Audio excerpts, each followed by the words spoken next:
Bonjour à toutes et à tous. Pour celles et ceux qui ne me connaissent pas, je vais me présenter rapidement. Je m'appelle Smaïl et je suis professeur de mathématiques. J'aide les jeunes à découvrir et à appréhender cette magnifique discipline que vous connaissez tous, les mathématiques. Alors j'ai une petite confidence à vous faire dans cette vidéo. En fait, depuis quelques années, je suis en train de travailler en sourdine depuis à peu près 5 ou 6 ans sur un projet qui me tient énormément à cœur et vous allez être fiers de moi. Et oui, messieurs, dames, je suis en train de me préparer à la candidature de la médaille Fields. Alors pour ceux qui ne savent pas ce que c'est, la médaille Fields, c'est tout simplement l'équivalent du prix Nobel pour les mathématiques. Vous pouvez être fiers de moi, pour la première fois dans l'histoire de l'humanité, un Marocain, un de vos compatriotes, va se présenter à la candidature de la médaille Fields. Alors permettez-moi de vous garder encore quelques petites minutes avec moi. Je vais tenter ici de vulgariser l'objet de mes recherches. Alors ce sont évidemment des recherches sur lesquelles je travaille depuis de très nombreuses années. J'y ai passé beaucoup de temps,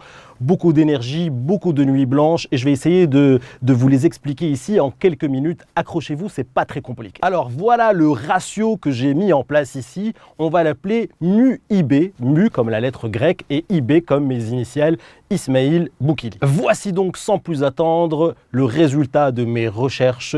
Voici ce fameux ratio mu-IB, nous allons le présenter et nous allons expliquer à quoi ça sert. Alors voilà ce rapport mu-IB, je vais vous le présenter ici. Mu-IB, c'est tout simplement racine de 3, donc un nombre irrationnel que vous connaissez, divisé par la probabilité d'un événement qu'on va noter A, que je vais vous définir tout de suite après, le tout à la puissance 3, fois une intégrale de moins 1 à pi, donc pi, un nombre irrationnel, encore une fois, dont vous avez entendu beaucoup parler, qui a fait couler beaucoup d'encre, racine de 2, t dt. Donc voilà ce rapport mu-IB, je vais tout de suite vous expliquer à quoi il sert et comment je l'ai découvert. Alors j'en vois certains qui ont déjà décroché, s'il vous plaît restez avec moi, ça va devenir très simple. Dans quelques instants, nous allons définir la probabilité de cet événement A dont je vous ai parlé tout à l'heure. L'événement A, donc P de A, la probabilité de l'événement A, et A c'est l'événement tout simplement Inch'Allah. Donc là je vous l'ai écrit en arabe pour les arabophones, pour les francophones, Inch'Allah. Alors après des mois acharnés de recherche, nous avons réussi à approximer la probabilité de cet événement A qui est à peu près de 0,97,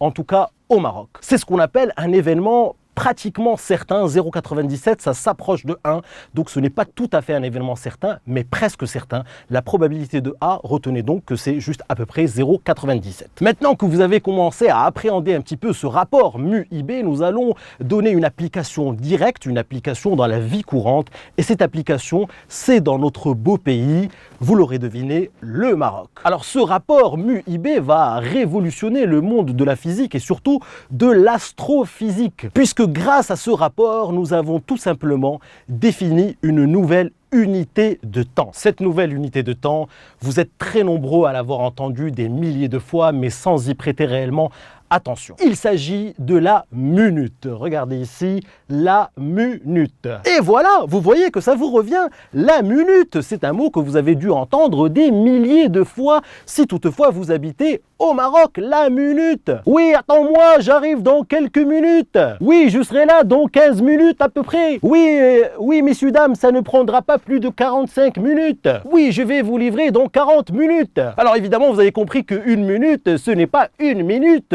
Ce sont deux unités de temps différentes. Donc vous avez parfaitement compris en fait que une minute, ça n'avait rien à voir avec une minute qui était égale à 60 secondes. Et voilà donc la formule que vous devez absolument connaître, c'est la première application directe de ce fameux rapport mu-IB.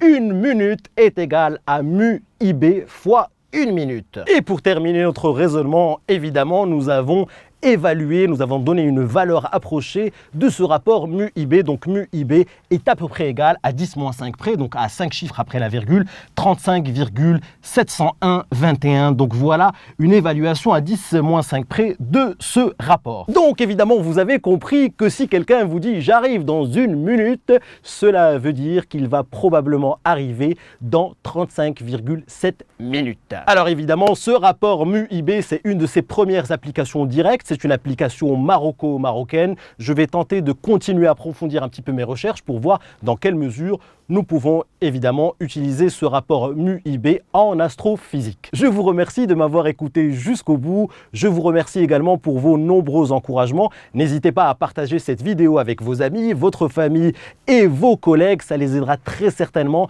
à appréhender d'une manière plus intelligente le temps au Maroc.